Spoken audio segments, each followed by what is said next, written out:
पक्ष म्हणत होता खासदार व्हा, पण मला फक्त मराठीच येतं. नरहरी झिरवाळांची अजितदादांसमोर तुफान फटकेबाजी. आम्हा सर्वांना अजित पवार यांना वेगळ्या खुर्चीवर बसल्याचं पाहायचं आहे आणि त्यासाठी आपण सगळ्यांनी मदत करायची आहे. मला पक्ष म्हणत होता तुम्ही खासदार व्हा, आता मला मराठीच येतं आहे, तर मग मी कशाला खासदार होऊ, अशी तुफान फटकेबाजी विधानसभा उपाध्यक्ष नरहरी झिरवाळ यांनी केलं. नाशिकच्या दिंडोरीतून उपमुख्यमंत्री अजित पवारांच्या जनसन्मान यात्रेचा शुभारंभ झाला. दिंडोरीतील मेळाव्यातून झिरवाळ बोलत होते. नरहरी झिरवाळ म्हणाले की लाडक्या बहिणी आणि लाडके दाजी यांचं स्वागत करतो. मी विधानसभेचा अध्यक्ष आहे, पण आत्ता माझं इथे कोण ऐकतंय, त्यामुळे मी प्रदेशाध्यक्ष सुनील तटकरे यांना विनंती करतो की मला जास्त बोलण्याची संधी द्यावी. मला अध्यक्ष उपाध्यक्षपदावर केवळ अजित पवार यांच्यामुळे बसायला मिळाले. अनेक जण म्हणायचे की वरिष्ठ पदावर मी बसतो, मात्र हातात काहीच मिळत नाही, असं त्यांनी म्हटले. पुढे ते म्हणाले की मी पहिलं भाषण केलं, त्याच्या दुसऱ्या दिवशी कोरोना आला. रोज खुर्चीवर औषध मारावं लागत होतं. निम्मा विकास निधी इथेच खर्च झाला. राज्यातील 13 आदिवासी जिल्ह्यात उद्या आदिवासी दिनानिमित्त सुट्टी देण्यात आली आहे. आम्हा सर्वांना अजित पवार यांना वेगळ्या खुर्चीवर बसल्याचं पाहायचं आहे आणि त्यासाठी आपण सगळ्यांनी मदत करायची आहे.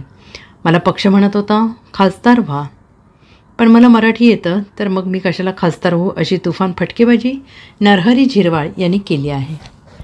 तर विधानसभेचा उपाध्यक्ष माझ्या एवढा नशीबवान मीच असेल. मला ज्यांचे आशीर्वाद मिळालेत त्यांचे हात म्हणजे जगन्नाथ. असं होत नाही म्हणतात कधी. अध्यक्ष होतो, उपाध्यक्ष होतो, पण अध्यक्ष आणि उपाध्यक्ष ही संधीसुद्धा मला या सगळ्यांच्या आशीर्वादानं, तुमच्या आशीर्वादाच्या हातानं त्या ठिकाणी मला 2 वर्षाचा कार्यकाळ मिळाला. ते मिळाल्यानंतर अनेकांना थोडंसं वाटायचं बाबा सत्ता तर फार मोठी आहे, सगळ्यांच्या वरच्या खुर्चीवर बसतात, पण मिळतं काय. मलाही थोडं वाटायचं खरं आहे का आपण सर्वोच्च खुर्चीवर बसलोय खरी, पण तुमचं काही देऊ शकत नाही असं मला विचार पडायचा. परंतु तो तसा नव्हता. आपल्याला सुद्धा माहीत आहे, मी पहिल्या दिवशी रविभाऊ जे भाषण केलंय त्याच्यानंतर दुसऱ्याच दिवशी कोरोना आलाय. म्हणजे माझीच खुर्ची रोज दिवसातून 1 वेळा फवारायचे. त्याच्यावरच एवढा खर्च झाला का निमार्धा विकास तर माझ्या खुर्चीवर पावडर फवारूनच झाला. ह्याचे साक्षीदार तुम्ही आपण सगळे आहोत. अनेकांना आपल्यापैकी त्याच्यात आपल्याला सोडून जावं लागलं.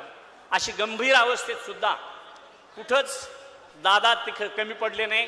मी सुरगाण्यात परवा सांगितलं होतं, नितीन भाऊने कार्यक्रम घेतला होता, वनपट्टे दिलेत, पण त्यावेळेला फक्त नावावर नव्हते तर 6 डालकी तुम्हाला बाकीच्यांना समजायचे नाही, पण ह्या महिलांना, पेटवाल्यांना आणि पश्चिम भागातल्यांना कळणार.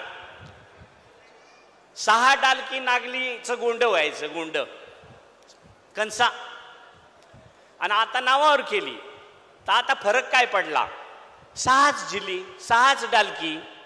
म्हणून त्याला त्याच्यात टमाटी पिकवता आली पाहिजे, त्याला त्याच्यात वेगवेगळी पिकं घेता आली पाहिजे, आंबे लावले तर त्याला पाणी भरता आलं पाहिजे. अशा दृष्टीनं तिथं पाण्याची व्यवस्था करून देण्यासाठी फॉरेस्टचे काही नियम निकष बदलणं गरजेचं आहे. आणि त्या दृष्टीनं माझ्याकडून दादांनी दिल्लीतून फोन करून डिकले साहेबांना पत्र पाठवायला सांगितलं. मी पाठवलं आणि ते पत्र तटकरे साहेबांनी, आता मी मराठीत लिहिलं होतं, आणि तिथं म्हणतात हिंदीत चालते आणि इंग्लिश चालते, आणि हे म्हणायचे तुम्ही खासदार व्हायला पाहिजे होतं. अरे मला मराठीच येते तर मी कशाला खासदार होऊ.